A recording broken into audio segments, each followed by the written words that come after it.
C'est avec un réel plaisir que nous vous retrouvons chaque vendredi à 22 heures. C'est un rendez-vous que nous honorons parce que vous êtes très respectable pour nous. Nous vous respectons. Nous sommes très respectueux de votre personne. Vous, les téléspectateurs de l'émission Vérité de fait. Aujourd'hui, nous recevons encore une fois pour nous les visionnaires, président national du parti politique Consort Contrat Social Renouvelé, qui est ici avec nous dans ces plateaux. Avec lui, on va parler de l'actualité politique, tout ce qui a émaillé la scène politique actuellement. Et vous savez que lui, sa passion, c'est le Congo. Mesdames et messieurs, encore une fois, bienvenue et bonsoir à vous. Maître Eric Bisselo, bonsoir. Bonsoir, Ndeko Christopher Kondé. Merci pour l'invitation sur BSC TV. Une nouvelle invitation que je réponds favorablement avec un réel plaisir. Parce que il y a du professionnalisme, vous avez un savoir-faire. Et c'est toujours un bon moment à partager ensemble quand il s'agit du Congo. Alors, Maître Eric Bisselo, vous êtes président national du Consort, je le rappelle, je le disais tout à l'heure. Le Consort, comment se porte-t-il? Le contrat social renouvelé se porte bien. Parce que on a notre propre calendrier, on a notre propre vision et on a nos objectifs. Il est vrai que les Congolais adhèrent souvent dans des partis politiques pour des objectifs bien précis, acquérir le pouvoir, non pas pour améliorer les conditions de vie des Congolais. C'est ce qu'enseigne la science politique. Ils adhèrent aux partis politiques juste pour acquérir le pouvoir. Et ce pouvoir... Le garder. Et le garder. Et c'est ça le problème. C'est tout un problème. La science politique pose un problème. Mais c'est ce qui est enseigné partout au monde. Il y a même l'esprit de la gestion de la chose publique qui doit dominer sur l'acquisition du pouvoir. Ça fait partie du maintien. Ça fait partie du maintien d'ailleurs. C'est ça qui fait qu'on a une certaine légitimité à rester. Et par ailleurs, pourquoi est-ce qu'on a des hauts fonctionnaires dans l'État? Parce qu'il y a un travail qui doit être fait. Donc ce n'est pas juste acquérir les pouvoirs et voler l'argent qui est au pouvoir et rendre ses enfants riches, rendre sa famille riche, rendre sa belle famille riche. Ce n'est pas ça l'objectif de la politique. Non, alors si vous me parlez de ces définitions dont je ne suis pas du tout obligé d'adhérer, puisque vraiment, quand quelque chose n'est plus adapté à la société, il faut corriger. On est des Congolais, on est des Bantous, il faut revoir la chose autrement, parce qu'un chef de clan, un chef de village n'a pas pour objectif d'être le chef du village pour devenir riche, mais pour être un bon chef, c'est-à-dire un père de famille à l'égard de tous ses enfants, que ce soit de sa propre lignée ou pas. C'est là la conception même pour nous, en tout cas au contrat social renouvelé, de la politique. Et donc nous nous portons bien parce que nous avons pris le temps, mais aujourd'hui nous sommes sûrs de là où nous sommes et vers où nous voulons aller et avec qui nous voulons aller. C'est ça qui est plus important. Donc nous nous portons bien avec peut-être, comme toujours au moment des turbulences et des incertitudes, parce qu'il y en a qui viennent également pensant qu'on distribue de l'argent. Ok. On est au pouvoir, on veut aller vers le pouvoir. Non, on ne veut pas aller vers le pouvoir, on veut défendre des idées. Et ces idées-là s'imprègnent de la société, changent la société et que la société nous fasse confiance. La finalité, c'est quoi de cette défense des idées? C'est quoi la finalité? Acquérir le pouvoir. Acquérir le pouvoir, mais ils viennent justement pour ça, c'est légitime. Juste, non. Aujourd'hui, non. Aujourd'hui, il y a une forme de maturité de la politique qui est nécessaire dans la société. Aujourd'hui, on adhère dans des grandes parties parce que le chef a l'argent, le chef a les services de sécurité, parce que vous êtes au pouvoir. Donc l'objectif n'est même plus une question de transformation de la société. Celui qui adhère, il vient vous acclamer, il est pauvre, il n'a pas de travail, justement. Il a un enfant, il vit chez ses parents 40 ans, il a un short, c'est pour ça l'habit de La Bible dit que la sagesse du pauvre est méprisée, on le sait. C'est pas nouveau. Il ne faut pas condamner ceux qui viennent pour ces mobiles-là. Comment voulez-vous ne pas être méprisé si vous-même, vous mettez votre aspect social au devant de votre intelligence et de votre sagesse? C'est ça aussi la question. Il y a toujours, même un fou du village peut donner conseil, on l'entend. Pourtant, c'est un fou du village. Non, la pauvreté n'est pas synonyme de l'imbécilité, ni de manque d'intelligence, mais une forme de dignité. La dignité n'a pas de couleur, n'a pas d'habit. Donc, habillons-nous de la couleur et des vêtements de la dignité. Être pauvre aujourd'hui, ce n'est pas une vérité absolue que demain vous serez pauvre. Vous pouvez, on le dit, on l'entend, pouvez naître d'une famille pauvre, ce n'est pas de votre faute, mais mourir pauvre, c'est votre faute. Donc la société, quand elle vous donne, ou bien vous acquérez vous arrivez à acquérir de la connaissance, de l'intelligence, il vous appartient alors de devenir riche. La richesse n'est pas forcément matérielle. Vous aussi créez d'autres images de vous, des personnes qui vont transmettre cette intelligence et vous devenez riche parce que vous êtes le vecteur, le père des idées ou bien le père des connaissances. Alors, parlons de la gouvernance de l'actuel régime.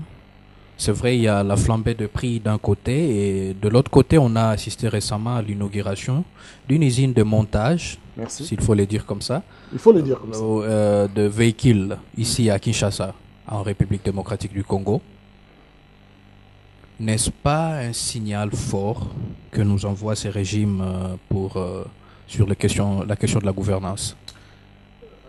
Quand je vois quelque chose qui n'est pas de mon domaine, parce que je suis à la base de la science, politologue, puis juridique, donc je suis avocat et expert en politique,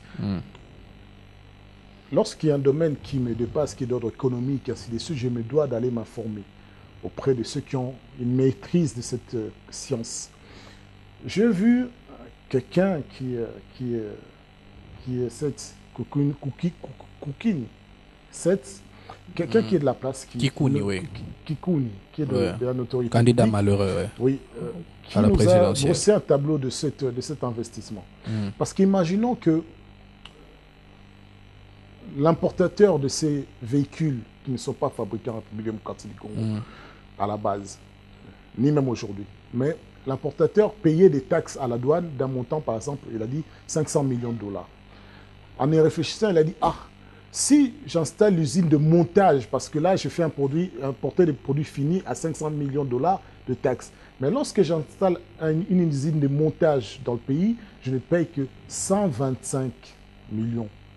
Donc, j'économise plus ou moins 325 millions. Et je prends notre 125 millions, ce qui me fait 250 millions de dépenses. Je emploie des Congolais. Donc, je fais une économie de 250 millions. Donc, qui perd?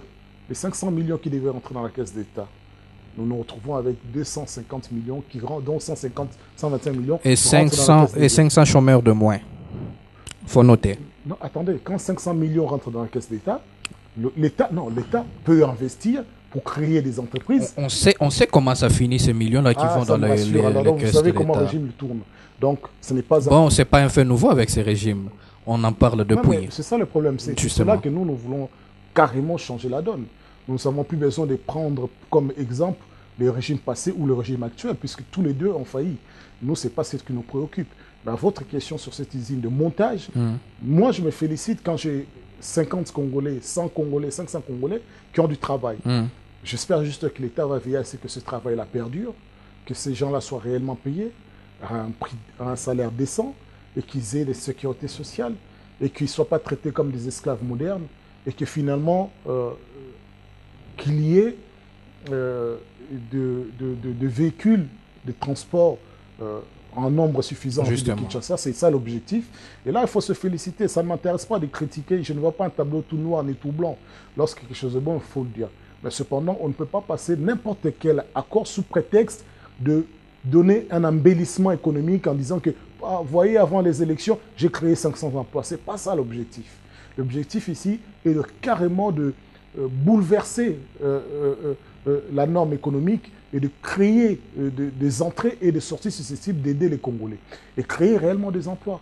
Parce que c'est dommage que ça, on l'ait aujourd'hui. C'est-à-dire qu'on n'en verra pas réellement les répercussions dans l'immédiat. Il faut 1 année, 2 ans pour que nous voyions... Après, il faut signaler qu'avec cette création d'emplois, il y a aussi de l'emploi indirect qui est créé. Non. C'est-à-dire quel emploi indirect? Il n'y en a pas des emplois directs. Vous pensez? C'est une usine de montage. Oui.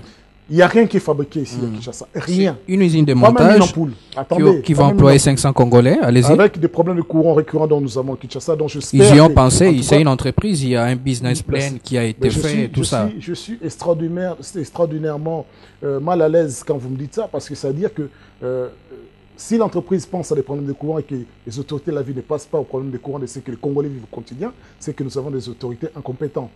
Donc, si une entreprise privée arrive à penser au problème des courants et à trouver la solution, nous, je suis tout à fait gêné de dire qu'on a un État avec les moyens qui vont avec, dont les SNEL lui appartiennent, ne trouve pas de solution au problème des Congolais. Mais cela dit, il n'y a pas d'emploi indirectement créé. Il n'y a que ces emplois directement créés. Vous pensez? J'en suis sûr et certain. Maintenant, ce que je peux espérer, c'est qu'au regard de la demande sur le plan national, qu'il y ait d'autres usines à Kasaï, qu'il y en ait à Tanganyika, qu'il y en ait à Ilebo, qu'il y en ait pour permettre à ce que, au lieu de faire d'acheminer des bus de Kinshasa vers ces contrées là-bas, donc les bus arrivent complètement en panne et foutus, on ait l'intelligence de produire localement des bus, non pas pour qu'ils franchissent toute une nation, mais qu'ils soient utilisés. N'est-ce pas une victoire déjà pour le développement, l'industrialisation du pays? Ce n'est pas l'industrialisation. Justement, c'est pas peu.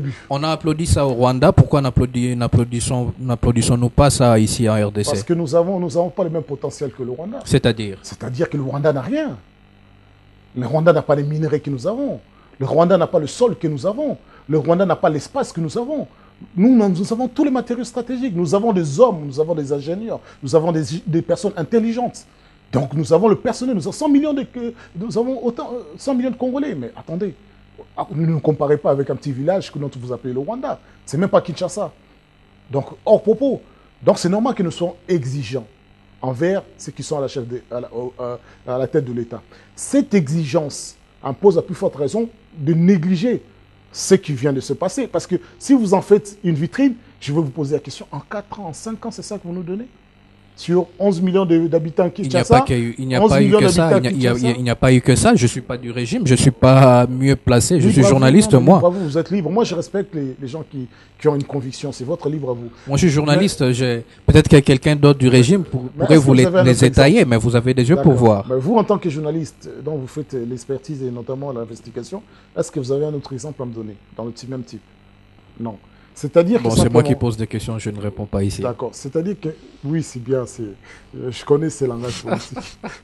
C'est-à-dire qu'en 5 ans, c'est ça que le pouvoir nous propose. Écoutez, moi, je juge sévèrement le pouvoir parce que je pense qu'il avait tout pour que les choses aillent mieux. Il avait notamment, ce qui est important, la confiance de la population après les élections. Qu'importe que nous ayons des élections, des arrangements à l'africaine, nous avions encaissé, mais nous voulions sentir que non, nous nous relèvions. Mais ce n'est pas ce que nous avons. Aujourd'hui, le Congo est divisé. Oui, nous ne sommes pas relevés. Qu'est-ce qui nous relève? C'est ce que vous voyez aujourd'hui. C'est ça qu'on parle de Congo?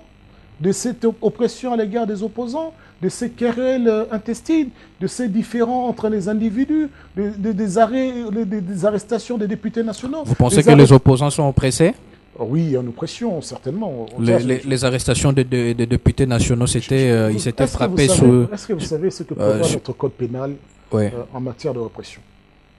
Parce qu'on a tendance à croire que quand on commet un délit, tout de suite vous allez en prison. Non. On prévoit d'autres peines alternatives. Même en flagrance? Même en flagrance. Flagrance, ça veut dire qu'on nous attaque sur le fait.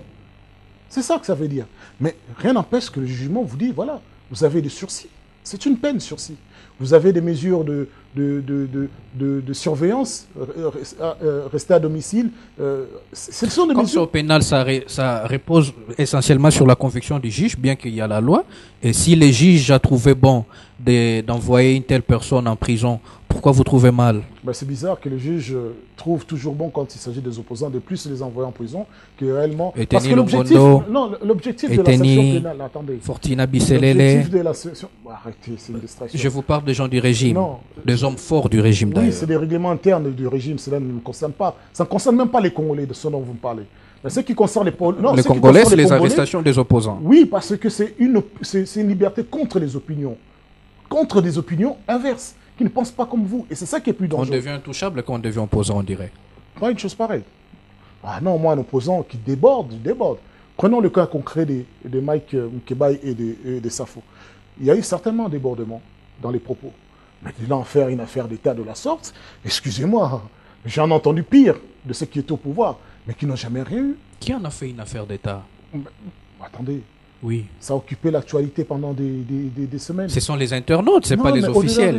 Les internautes, et voilà. Quels sont les services qui ont arrêté Mkebai? Vous les connaissez, les services? Quand on vous arrête, on vous met une cagoule, on ne vous dit pas pourquoi vous êtes arrêté. Vous connaissez ce type de service? Bon, les détails, on peut discuter là-dessus. C'est une affaire d'État. Parce que, ce sont des députés de la République. Oui, ce sont des députés de la République. Il y avait flagrant sur eux. Non, mon cher. Ce sont des députés de la République. C'est-à-dire que leur domicile est connu. C'est-à-dire que... Il a été arrêté devant son domicile, Moukébaï, pour chez l'histoire. lui-même, avec une certaine violence. Une certaine violence. Mais cela dit, ce sont des députés.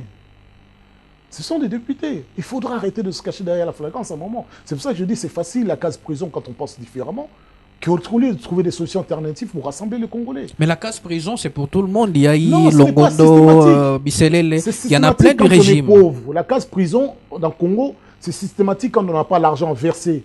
C'est quand on est pauvre. Bisselele n'est pas nécessiteux que je le sache. Ça, je vous l'ai déjà dit, ce sont des péripéties internes au pouvoir. Cela ne concerne pas les Congolais. À plus forte raison, ne nous concerne pas. Mais comment vous arrivez à faire ce distinguo entre un cadre du régime qui est frappé par la justice, vous dites, c'est querelle intestine, et puis quand c'est un opposant, ça concerne le Congo. Quand est-ce que c'est national et quand est-ce que c'est partisan? Le cadre du régime s'est exprimé contre le régime?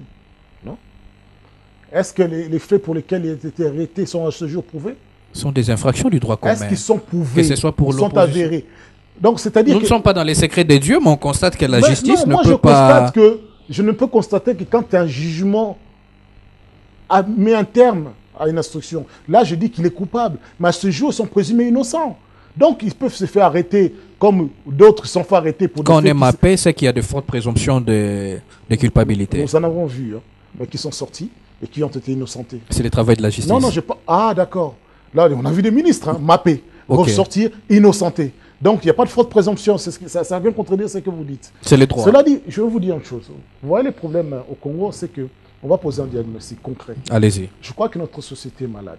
Vous voyez, par exemple, à l'Est, prenons un cas concret. Une femme qui va au champ s'est fait arrêter par les rebelles, les terroristes. Elle s'est fait violer par plusieurs hommes. Non seulement elle s'est fait humilier, maltraiter, mais ça n'en finit pas là. Ils prennent des branches, des armes, ils tirent dans son vagin, ils introduisent tout ce qu'ils veulent. Ouais. L'objectif, c'est quoi? C'est de la détruire. Cette femme-là souffre dans sa chair, mais souffre dans son âme. Cette femme-là, on la ramène à l'hôpital.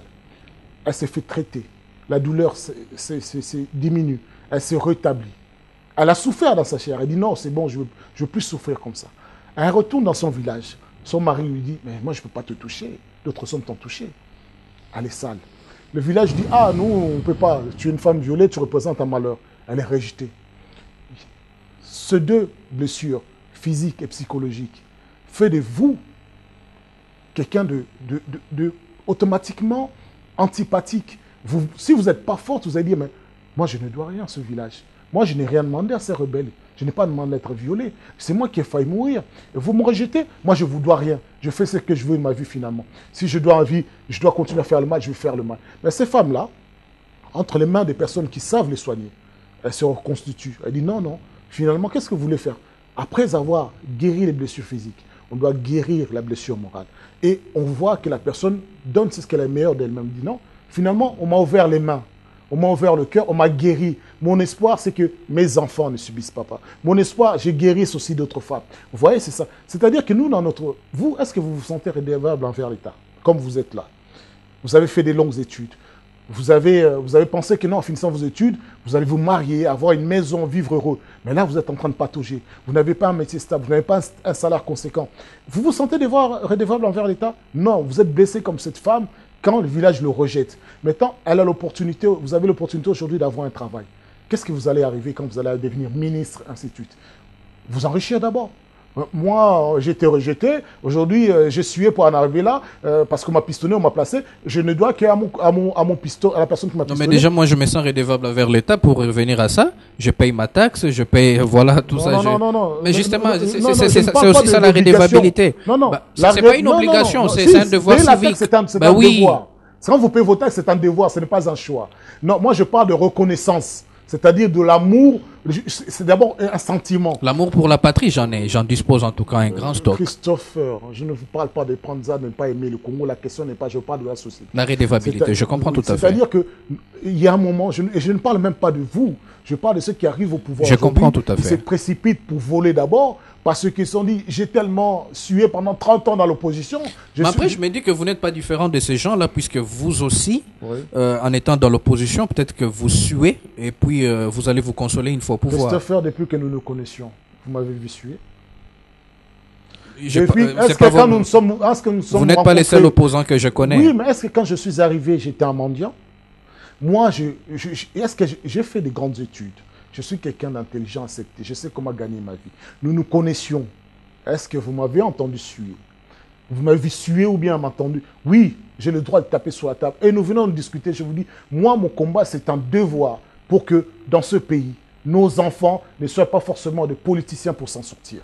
Et qu'ils aient n'importe quelle entreprise, qu'ils aient un salaire décent, une assurance maladie, une assurance chômage, qu'ils puissent avoir des routes où rouler, ou bien s'ils décident de prendre un vélo, qu'ils prennent des vélos.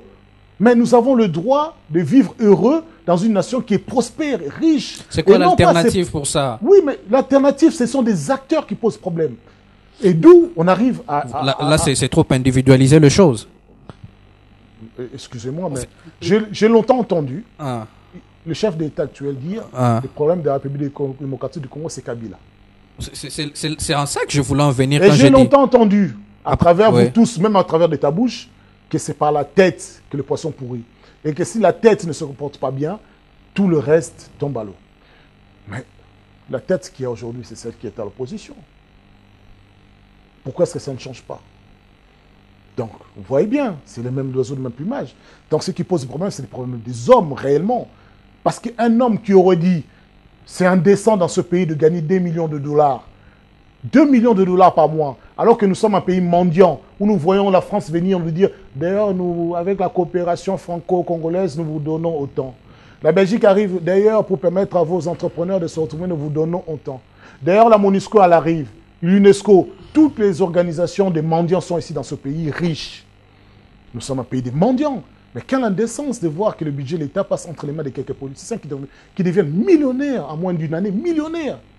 Et c'est indécent qu'un chef de l'État gagne 2 millions de dollars, alors qu'un pays comme la France, il gagne 17 000 dollars. Vous parlez de qui? Là, je vous donne concret, les chefs de l'État qui gagnent 2 millions de dollars, c'est indécent. Vous avez des chefs de l'État qui gagnent 2 000 dollars, je comprends tout à fait. Mais vous n'avez pas répondu à la question. Je reviens à une question que je vous ai posée, ou soit je la pose si je ne l'ai pas posée. Quelle est l'alternative?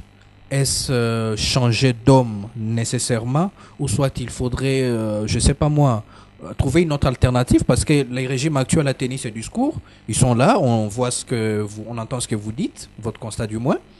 Après, est-ce que vous ne pensez pas qu'il faudrait trouver une autre alternative que celle d'indexer les gens, puisque on craint que vous ayez un beau discours à l'opposition pour trahir une fois au pouvoir? On n'indexe pas, on responsabilise. Quelqu'un qui a la confiance du peuple, qui a un mandat, qui comprenne qu'il perçoit un salaire pour un travail. Peu importe, mais c'est les discours. Qu'importe la personne, j'arrive là.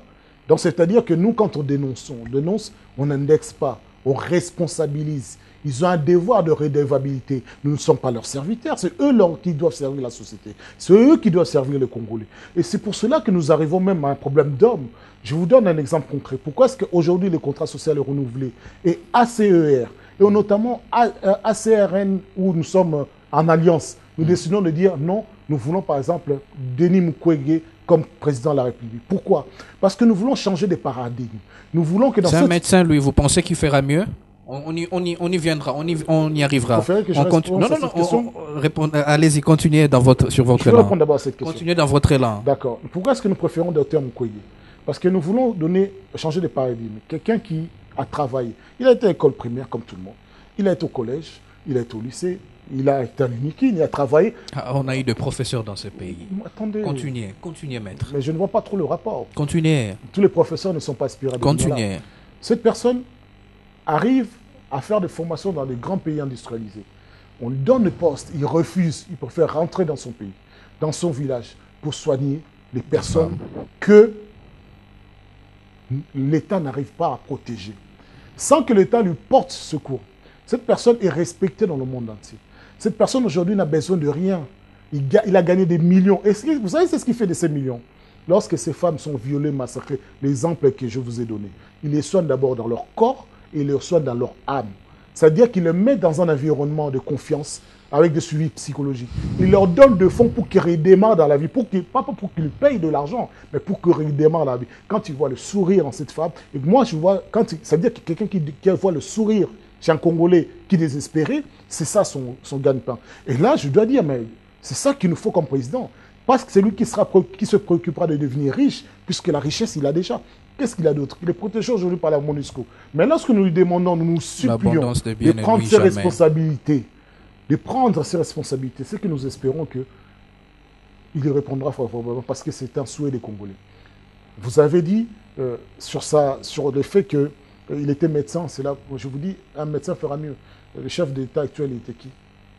Celui qui était avant, il était qui? Celui qui était avant lui, il était qui?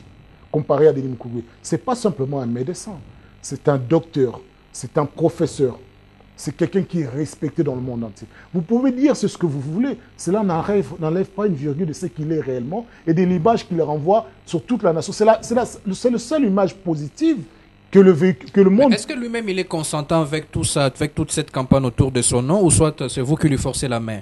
J'aimerais vraiment avoir une réponse... On va être plus clair. En juin dernier, les leaders, les intellectuels ont fait cette forme de sollicitation à l'égard de Dr Mukwege. Ils avaient voulu à ce qu'ils s'engagent. Aujourd'hui, nous, la société civile, nous qui formons la majorité silencieuse, parce que c'est faux de croire que tous les Congolais s'intéressent à la politique selon les cadres des membres. Non, mais tous les Congolais souffrent. Une certaine minorité se retrouve. Alors dans ce cas-là, une majorité silencieuse, nous sommes en train de demander à ceux qui nous rejoignent dans ce combat. Et il a une obligation morale au-delà... De tempérer. Donc par ici, je dois comprendre qu'il n'est pas consentant. Non, pas du tout. Je dis qu'il a une obligation morale de répondre favorablement. Donc il a déjà répondu en donnant, je donne mon argent, je donne mon temps, mon état, je donne ma conscience, je donne ma formation à mon pays, sans attendre quoi que ce soit de retour. Il a déjà répondu. Il avait été nommé avec pompe au conclave de Lubumbashi qui a réuni l'Équateur, Katumbi Sesanga, Matata, Fayulu. Finalement, il est fait faux bon. Mais sera-t-il pas le cas pour vous? Non, mais là, c'est tout à fait juste. Parce que ce n'est pas un politicien ordinaire. Ce n'est même pas un politicien. C'est ça qu'il faut se féliciter. C'est-à-dire quelqu'un qui est en dehors du système. Et c'est ça que nous voyons. Et je me demande la question qui l'avait annoncé. Son communicateur? Lui, qui l'avait annoncé. C'est-à-dire qu'on a voulu prendre son image, l'utiliser pour le salir. Parce que c'est ça que ça refait. Il a rejoint le groupe des opposants qui combattent le régime. Lui, il ne combat personne. Il milite pour un Congo meilleur. Il milite pour une Congolaise meilleure. Il milite pour que vos enfants, nos enfants, aient un avenir meilleur. Il n'est pas en train de militer dans un camp ou dans une famille politique. Mais nous allons lui obliger à rejoindre un regroupement. Nous allons l'obliger à rejoindre la société civile. Nous allons l'obliger à travers les diverses associations qui sont disséminées sur le territoire national à répondre favorablement à l'appel pathétique des Congolais pour que cette comédie qui se passe au sommet du pouvoir, cette comédie qui se passe entre une opposition et une majorité hésitante, change la donne. Allez, merci à vous de nous avoir suivis. Merci à Maître Eric Bisselo d'avoir répondu à notre invitation. Un mot de la fin? Oui, au-delà de ça, nous sommes, je vous l'ai montré tout à l'heure, le dépliant, nous sommes en plein travail avec le regroupement Alliance des Congolais pour la refondation de la nation, ACRN.